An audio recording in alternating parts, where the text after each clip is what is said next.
সরকার নিরপেক্ষ থাকতে না পারলে নিরপেক্ষ সরকারের প্রয়োজন হবে। আন্তর্জাতিক একটি গণমাধ্যমকে দেয়া সাক্ষাৎকারে একথা বলেছেন বিএনপি মহাসচিব মির্জা ফখরুল ইসলাম আলমগীর।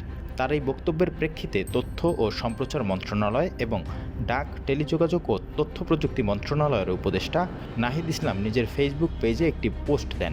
এবার এ প্রসঙ্গে মুখ খুললেন আরেক উপদেষ্টা আসিফ মাহমুদ।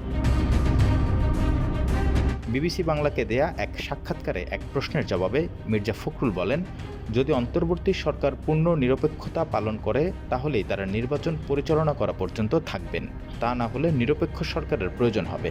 তার এই বক্তব্যের প্রেক্ষিতে বৃহস্পতিবার নিজের ভেরিফাইড ফেসবুক পেজে দেয়া এক পোস্টে যুব ও ক্রীড়া উপদেষ্টা আসিফ মাহমুদ বলেন, সরকারে থেকে রাজনৈতিক দলের সঙ্গে কোনো প্রকার সংশ্লিষ্টতার বিরুদ্ধে আমরাও। উপদেষ্টার কেউ রাজনীতি করলে সরকার থেকে বের হয়েই করবে। একই সঙ্গে সরকারি দফতরগুলোতে নিয়োগ নিয়ে তদবির করতেও বারণ করেছেন এই উপদেষ্টা। তিনি বলেন, রাজনৈতিক দলেরও সরকারের কাজে হস্তক্ষেপ করা অনুচিত। বিভিন্ন সরকারি অথবা সাংবিধানিক গুরুত্বপূর্ণ পদে নিয়োগে তদবির অথবা চাপ প্রয়োগ করা অনুচিত। এর আগে উপদেষ্টা নাহিদ ইসলাম বলেন, বিএনপি মহাসচিবের নিরপেক্ষ সরকারের দাবি মূলত আরেকটা ১/১১ সরকার গঠনের ইঙ্গিত বহন করে। ১/১১ বন্দোবস্ত থেকেই আওয়ামী ফ্যাসিজমের উত্থান ঘটেছিল।